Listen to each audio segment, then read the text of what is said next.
So ayun, kailangan natin palitan yung bearing ng ating tarpaulin machine. Ako, Diyos mio, Marimar, kung alam niyo lang talaga, napakahirap mag-invest sa tarpaulin machine kapag hindi kayo marunong. Gagastos at butas talaga ang inyong mga bulsa. So ngayon guys, so ito yung bearing, nagkakahalaga to ng 3.5 guys, 3.5 to sa kanila. Kakabit natin tong bearing na to. Ito, ayan.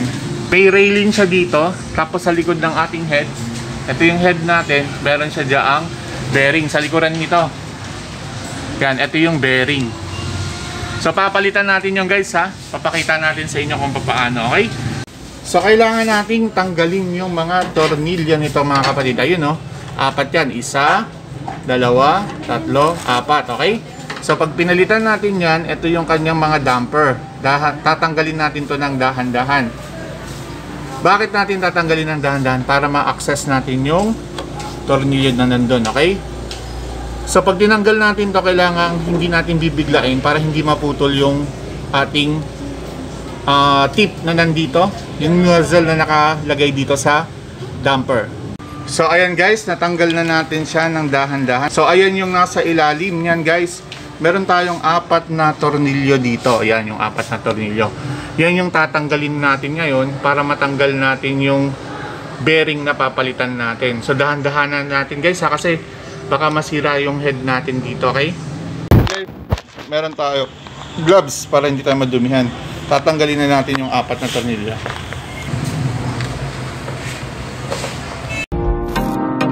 So yun guys, kailangan natin tanggalin yung 4 na tornilyo nya. So isa na lang, yung isa aalalayan natin. Huwag natin biglain para hindi ma-misalign. So yun, kailangan matanggal natin yung isa. Alalayan natin yung head. Kasi baka magasgas. Hindi, ako dapat. Chong, ikaw kung nalapin sa anak ko. Sige, sorry pa.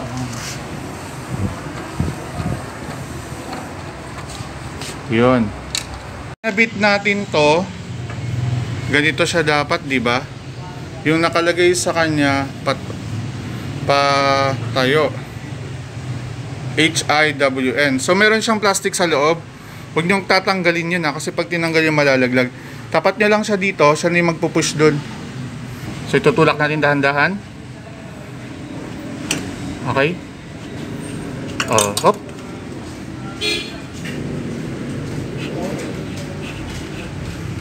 So ayun. Kakabit natin to. Dahan-dahan.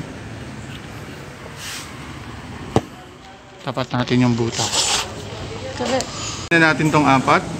Ilagay na natin yung bearing natin.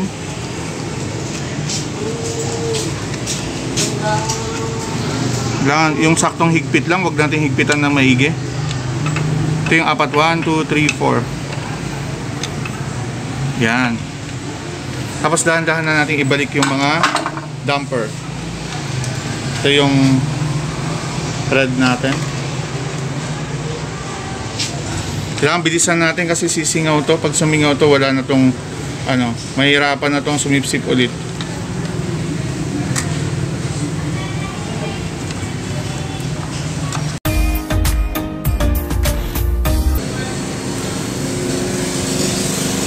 Tingnan natin, double check natin kung okay na ba. Clean muna natin siya.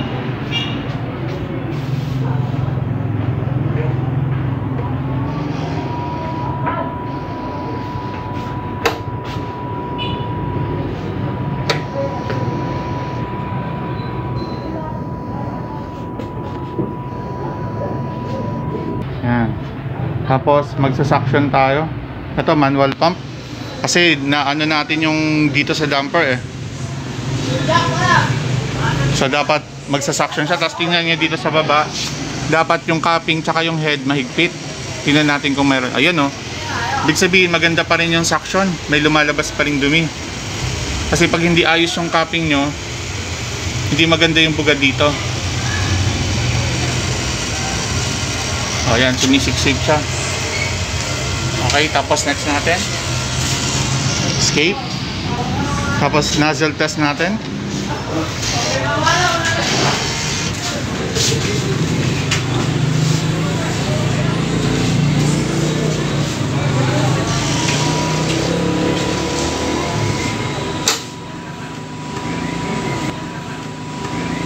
Punasan natin to.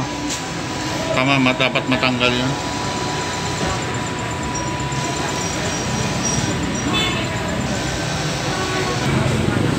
Tingnan natin dito. Dapat na rin siya dito. Okay? Tingnan natin muna. Narinig niyo yung tunog niya? Swabe yung tunog niya ngayon kasi bago yung bearing. Next natin ulit. Tingnan natin. So, ayan yung test print.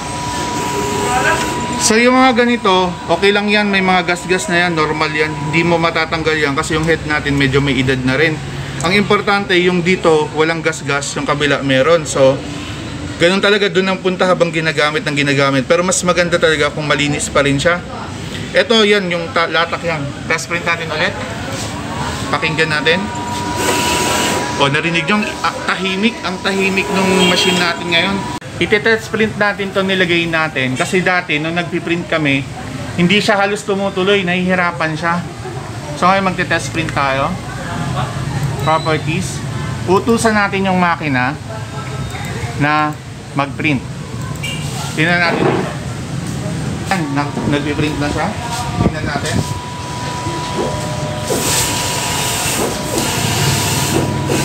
Oh! What's that?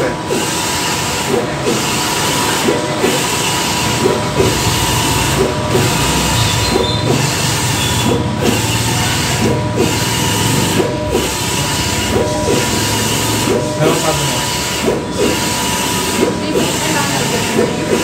Nilagyan ko na naman. Ayun naman, dito naman. Maglalaglag yan sa ano. Maglalaglag yan sa... Ang masyado nito. So, nakakayos yung dito. So, okay na ulit yung machine natin, guys. Pwede na ulit tayong kumita.